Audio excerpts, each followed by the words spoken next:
Shalom saudaraku, kebenaran hari ini Rabu 11 Mei 2022 berjudul Potret Pengikut Kristus. Kalau kita membaca tulisan rasul-rasul yang dikenal sebagai surat pastoral, terutama tulisan Rasul Paulus, kita dapat menemukan dan melihat dengan jelas prinsip-prinsip hidup dan filosofi-filosofi mereka, disertai dengan kesaksian-kesaksian hidupnya. Maka kita dapat melihat potret atau wajah kehidupan para pengikut Kristus ini. Namun kalau kemudian kita membandingkannya dengan kehidupan orang-orang Kristen hari ini, atau dengan hidup kita, betapa jauh berbeda.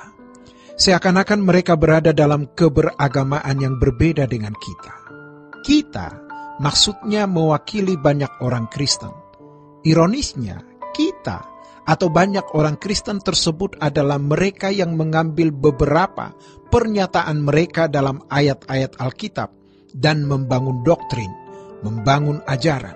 Maka terbangunlah suatu doktrin sistematika teologi. Sejujurnya, prinsip-prinsip hidup mereka tidak tersentuh oleh kita.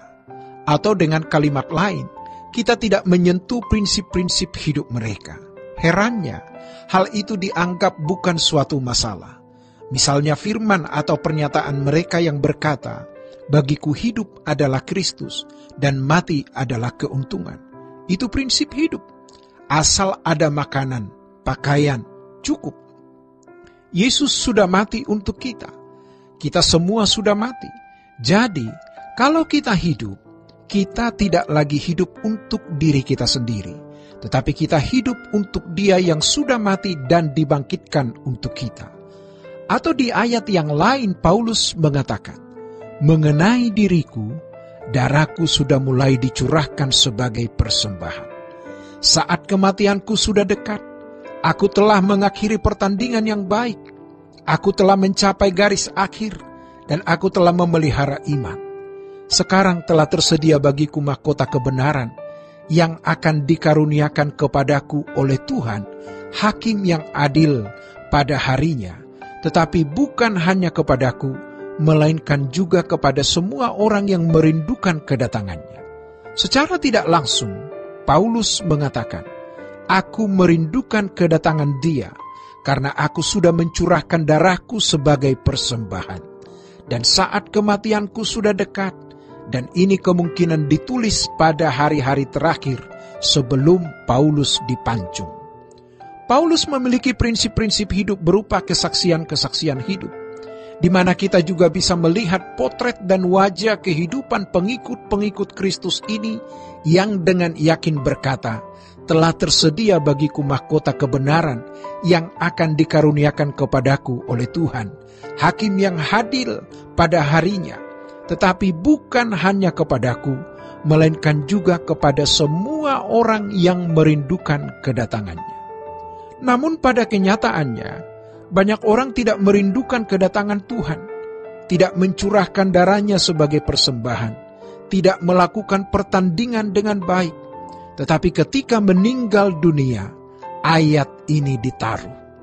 Ini adalah penipuan dan kebohongan.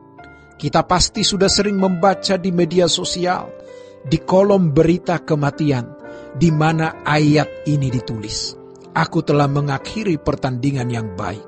Betapa jauhnya keadaan orang-orang Kristen sekarang ini, bisa termasuk kita dengan prinsip-prinsip hidup para tokoh iman pengikut Yesus yang merupakan standar iman Kristen yang benar.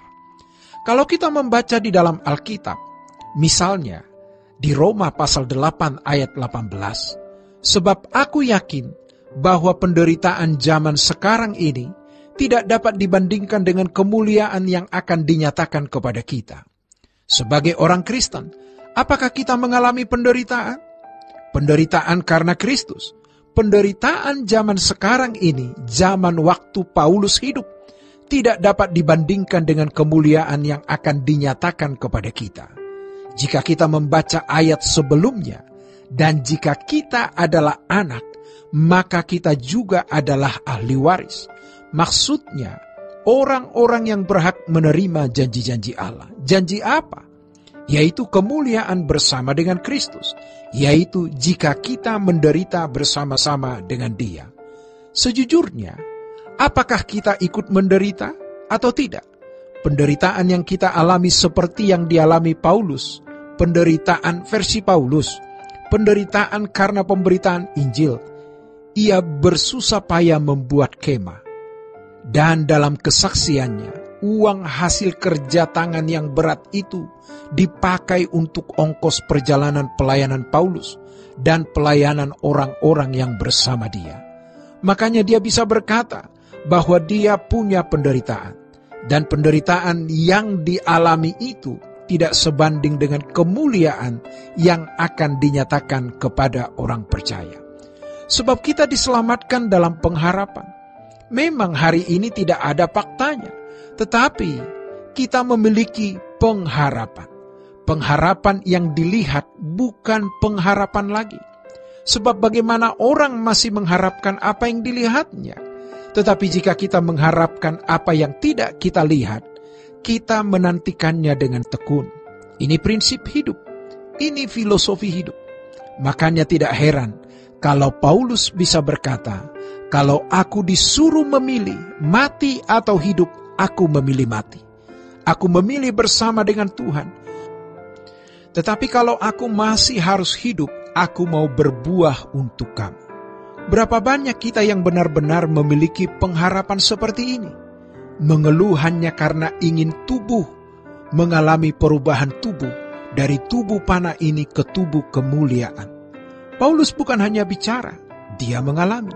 Dan dari kesaksian hidupnya, kita menemukan potret wajah dari kehidupan murid Yesus yang sejati itu. Namun betapa jauhnya standar hidup Paulus dengan standar hidup orang percaya hari ini.